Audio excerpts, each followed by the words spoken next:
Hello viewers, இன்னைக்கு நம்ம பார்க்க போறது Batman episode 3 Nothing to the Fear.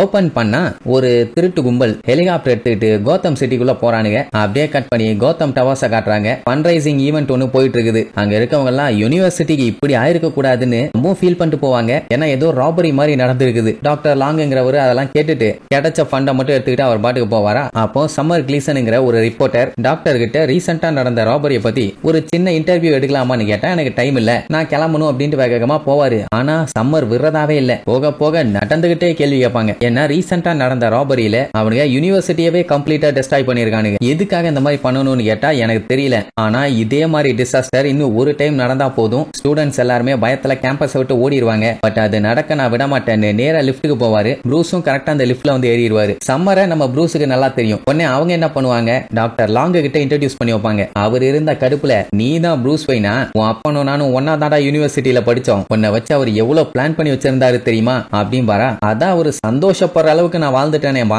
ஏன்னா வேன் இண்டஸ்ட்ரீஸ் வந்து அவரை நினைச்சதை விட தாறுமாறா வளர்ந்து நிக்குதுமா. ஆனா டாக்டர் லாங் பச்சை பச்சையா திட்டி விட்டுருவாரு. எது சந்தோஷப்படுவாரு. உங்க அப்பா இருந்தப்போ வேணும்னா எல்லாத்துக்குமே ஒரு ரெஸ்பெக்ட் இருந்துச்சு. ஆனா இப்போ ஒரு சுயநலம் பிடிச்சவங்க கிட்ட அது இருக்குது. உன்னைய வச்செல்லாம் யாருமே உன்னை மதிக்கிறது இல்ல. நல்ல வேலை உன் டேடி உயிரோட இல்ல, இருந்து அவர் சம்பாதிச்ச நல்ல பேர் எல்லாத்தையுமே நீ கெடுக்கிறன்னு தெரிஞ்சதுன்னா அவர் அவமானப்பட்டே செத்து இருப்பாரு அப்படின்னு நம்ம ப்ரூஸ் வெயினை ரொம்ப அசிங்கப்படுத்திட்டு போயிட்டாரு. அது பாத்தீங்கன்னா நம்ம ஆளுக்கு ரொம்ப ஃபீலிங் ஆயிரும். சரின்ட்டு அப்படியே ஃபீல் பண்ணிட்டு இருக்கும்போது திடீர்னு ஒரு ஹெலிகாப்டர் அங்க இருக்க யூனிவர்சிட்டி கிட்ட போகுமா. அதை நம்மளால பார்த்துட்டு கொய்யாலைகளா வந்துட்டீங்களா, அதான் நானும் வரண்டான்னு கிளம்பியாச்சு. அந்த யூனிவர்சிட்டியில இருக்க செக்யூரிட்டி ஜாலியா உட்காந்து புக்கு படிச்சு சாப்பிட்டுட்டு இருக்கும்போது பட் ஆல்னு ஒரு பிளாஸ்ட், ஒரு 3 பேர் உடச்சிட்டு உள்ள வருவானுங்க. அதுல இந்த இருக்கானே இவன் பேரு தான் ஸ்கேர்க்ரோ. இவனுல பார்த்த உடனே கன் எடுத்து செக்யூரிட்டி அட்டாக் பண்ண வரும்போது அந்த ஸ்கேர்க்ரோ திருப்பி அட்டாக் பண்ணலாம் மாட்டான், ஜஸ்ட் புகையை மட்டும் தான் அடிச்சு விடுவான். அது செக்யூரிட்டிக்கு ஒரு இல்யூஷனை கிரியேட் பண்ணும். அதாவது அவனோட பாடி ஃபுல்லா ஸ்பைடர் இருக்க மாதிரி. கூட இருந்தவனுக்கே தெரியல பாஸ் என்ன பண்ணீங்கன்னு கேட்டவன அவனுக்குள்ள இருக்க பயத்தை நான் வெளியே கொண்டு வந்தேன். இதுக்கு பேரு தான் அரக்கனோபோபியா.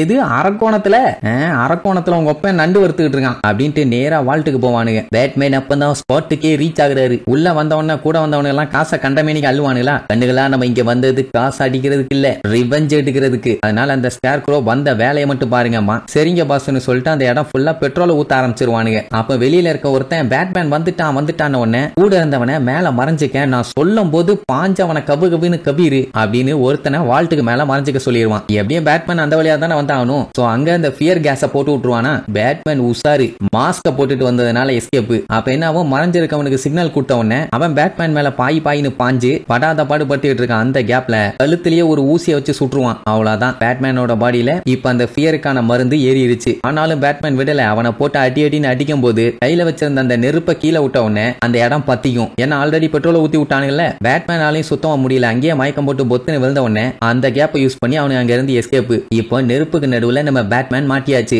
என்ன பஞ்சாயத்துனா அந்த ஃபியர் பாய்சன் வந்து பாடிக்குள்ள போனதுனால எந்த விஷயம் அவரை பயன்படுத்துதோ அந்த விஷயம் அவர் கண்ணுக்கு முன்னாடி வரும். அதாவது அவங்க அப்பா வந்து நீ நம்ம குடும்பத்துக்கே ஒரு அவமானம், என் பேரை நீ கெடுத்துட்டேன்னு சொல்ற மாதிரி. சோ பேட்மேன் மனசுடைஞ்சு முடியாம கீழே விழுந்து முக்கிட்டு இருப்பாரா. நல்ல வேலை ஃபயர் அணைக்கிற சிஸ்டம் அங்க ரெடி பண்ணி வச்சிருந்தானுங்க. அதனால தண்ணி வந்து அங்க இருக்க நெருப்பு பூரா அணைஞ்சிரும். பேட்மேன் அடிச்சு பிடிச்சு வெளியில வரும்போது போலீஸும் அங்க வந்துருவாங்க.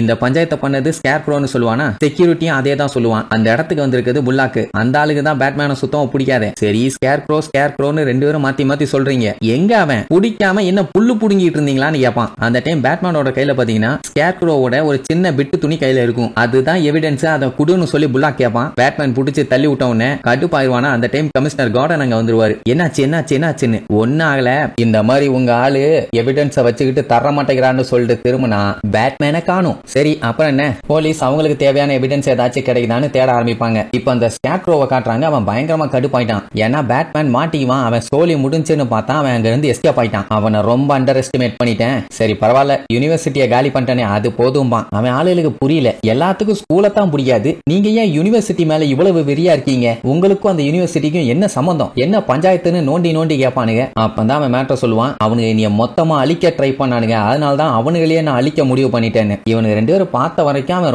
ரொம்ப புத்திசாலி புத்திசாலி. அப்படி இருக்கும்போது உங்களை எதுக்கு வெளியே துரத்தணும் அப்படின்னு கேட்டவன அப்பந்தான் அவனோட பிளாஷ்பேக் அவுத்து விடுவான். என்னன்னா இந்த லூசு பைய ஒரு சைக்காலஜி ப்ரொஃபசர், ஸ்பெஷலைஸ்டா அந்த போபியாஸ்ல பயம் பயம் என்ன பண்ணிருப்பான். சின்ன வயசுல இருந்தே மத்தவங்களை பயன்படுத்துறது இவனுக்கு ரொம்ப ரொம்ப பிடிச்ச விஷயம். பாம்பை வச்செல்லாம் பயன்படுத்துவான்னு வைங்க. வளர்ந்தவன் திருந்துவான்னு பார்த்தா மனுஷங்களை வச்சு எக்ஸ்பெரிமெண்ட் பண்ண ஆரம்பிச்சிட்டான். அதாவது யாருக்கு கரப்பாம்பூச்சி பிடிக்கலையோ அவங்களுக்கு கரப்பாம்பூச்சி, எவனுக்கு எலி பிடிக்கலையோ அவனுக்கு எலின்னு பயங்கரமான எக்ஸ்பெரிமெண்ட். அந்த டைம்ல பாத்தீங்கன்னா இவன் தான் லீடிங் ப்ரொஃபஸரா இருந்தவன். இப்படி இவன் பண்றதை பார்த்தா மத்தவங்க சும்மா இருப்பாங்களா? மெயினா அந்த டாக்டர் லாங்கிறவன் செம்மையா கடுப்பாயிட்டான். கமிட்டியில சொல்லி இவன் ஒரு பைத்தியம் சைக்கோ அப்படின்னு சொல்லி வெளியே துரத்திட்டாரு. அதனாலதான் பழிவாங்கணும்னு சொல்லி இந்த மாதிரி எல்லாம் பண்ணிட்டு இருக்கான். பயம்னா என்னன்னு காட்ட வேண்டாமா அப்படின்னு சொன்ன உடனே சரி ஓகேன்னு சொல்லிட்டு அவனுக்கு நியூஸ் பேப்பர் படிப்பானுங்க. அந்த டைம் யூனிவர்சிட்டி மியூசியத்துல ஒரு ஃபண்ட் ரைசிங் ஈவென்ட் ஒன்று நடக்க போகுது அப்படிங்கிற மாதிரி நியூஸ் பேப்பர்ல போட்டிருப்பாங்க. அந்த மேட்டர் அவனுக்கு தெரிஞ்சு போச்சு. அப்படியே கட் பண்ணா நம்ம ப்ரூஸ் வெயின் ஸ்கேர்க்ரோவோட மாஸ்க்ல ஒரு சின்ன பீஸ் பிச்சுக்கிட்டு வந்தார்ல, அதை வச்சு கண்ட மேனிக்கு அனலைஸ் பண்ணுவாரு. அப்படி பண்ணி யாரு என்னன்னு கண்டுபிடிக்க ட்ரை பண்ணும்போது அவரால் சுத்தமா முடியல. அதான் பேட்மேனுக்குள்ள அந்த பயத்தோட விஷத்தை இறக்கி விட்டானே. அந்த ஃபியர் இன்னுமே உள்ளுக்குள்ள இருக்குது. அதாவது ஹாலுசினேஷன் அடிக்கடி வந்துகிட்டே இருக்குது. அவங்க அப்பா அவனை பார்த்து உன்னாலதான் இந்த குடும்பத்துக்கே கேடுன்னு சொல்ற மாதிரி. சோ பேட்மேனுக்கு இப்ப அவர் மேலேயே சந்தேகம், நான் தோத்துட்டேன் நான்.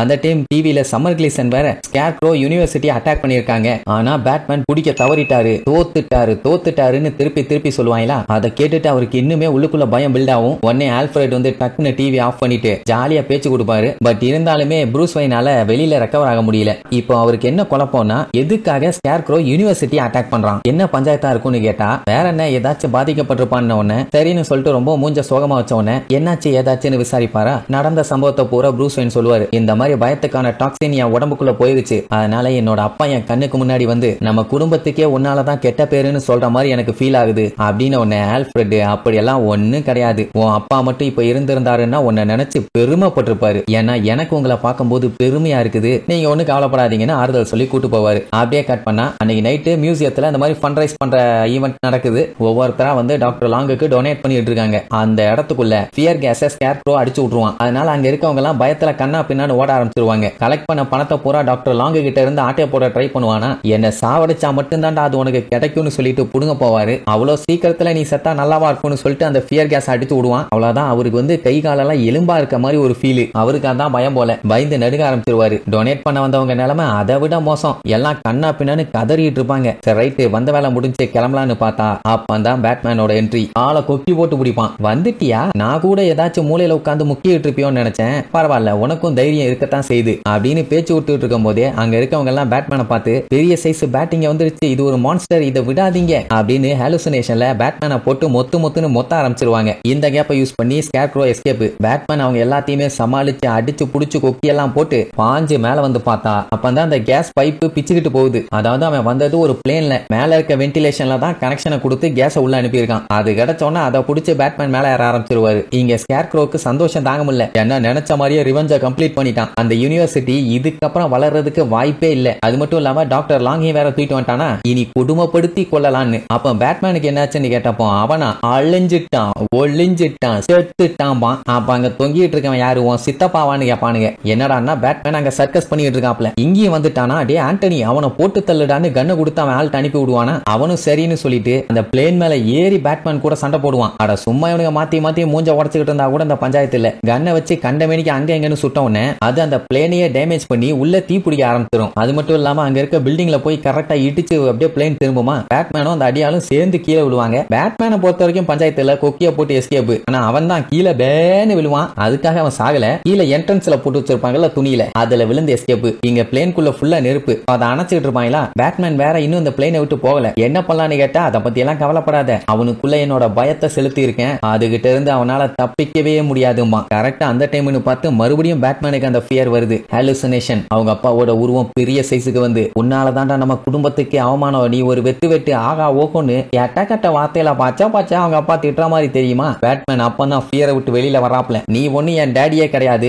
என் டேடி உயிரோட இருந்தா இந்த மாதிரி சொல்லிருக்கவே மாட்டாரு, நான் ஒண்ணு வெட்டு இல்ல, நான் தான் வெஞ்சன், நான் தான் நைட், நான் தான் பேட்மேன் அப்படின்னு அந்த ஃபியரை ஓவர் கம் பண்ண உடனே அந்த ஹாலுசினேஷன் அப்படியே மறைஞ்சு போச்சு. இனி விடுவானா, ஒய்யால நான் வந்துட்டேன்டான்னு கண்ணாடியை உடைச்சுக்கிட்டு உள்ள ஒரு என்ட்ரியை கொடுத்து அந்த ஸ்கேர்க்ரோவை துவைக்கலான்னு பார்த்தா அவன் ஆளு குறுக்க வந்து லொல்லு பண்ணுவான். கரெக்டா அந்த டைம்னு பார்த்து மறுபடியும் அந்த டாக்ஸினை இன்ஜெக்ட் பண்ணிடலான்னு சுடுவானா. இந்த டைம் பேட்மேன் உசாரா அவன் ஆள் மேல திருப்பி விட்டதுனால அவனுக்குள்ள இருக்க ஃபியர் வெளியில வந்து பயத்துல மேல இருந்து குதிச்சிருவான். அவனுமே ஒரு ட்ரீ மேல தான் போய் லேண்ட் ஆவான், அதனால ஒன்னும் ஆகாது. இனி பேலன்ஸ் கெமிக்கல்ஸ் இருக்குது, நீ மட்டும் தான்டா தொக்கா மாட்டிட்டியான்னு சொன்னா ஸ்டைலா சேர்ல உட்காந்துட்டு ஒரு லிவரை இழுப்பான். அதை அவன் அப்படியே தனியா ஒரு பிளைட்ல பிரிச்சு கொண்டு போயிடும். இப்ப அவனை விரட்டிட்டு போனா பிளேன்ல இருக்க டாக்டரை காப்பாற்ற முடியாது. ஏன்னா பிளேனும் டீ பிடிச்சிருச்சு, அது போய் டேஷ் ஆக போகுது. அதனால கரெக்டா டேஷ் ஆகிறதுக்கு முன்னாடி அவரை காப்பாத்திடுவான். அந்த பிளேன் இடிச்சு சல்லி சல்லியா தெரிச்சிரும். சரி, இப்ப ஸ்கேர் க்ரோவை கண்டுபிடிச்சாங்கன்னு அப்போ ஸ்கேர் க்ரோவோட மாஸ்க் அனலைஸ் பண்ண சொல்லியிருந்தாருல்ல, அதை செக் பண்ணி பார்க்கும்போது அது வந்து 5 இடத்துல மேனுஃபேக்சர் பண்ண மாதிரி காட்டும். அதுவும் இந்த கோத்தம் சிட்டில தான். எங்கெங்கன்னு பார்த்தா Axis engineering, bio laboratories, crane chemical, மேக்ரோட்டி மேனுஃபேக்சரிங், ஸ்டார் லேப். உடனே பேட்மேன் அதுல இருக்க ஃபார்மர் எம்ப்ளாயிஸை கிராஸ் ரெஃபரன்ஸ் பண்ண சொல்லுவாரு.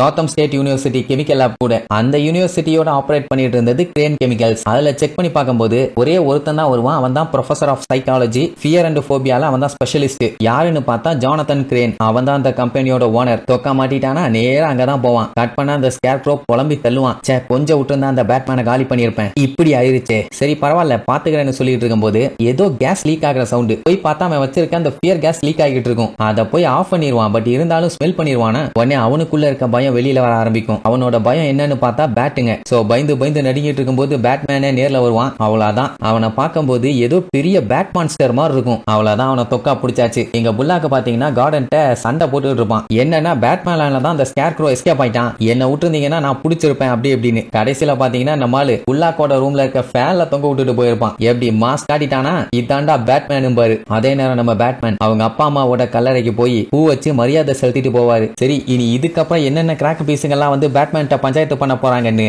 அடுத்தடுத்த எபிசோட்ல பார்க்கலாம்.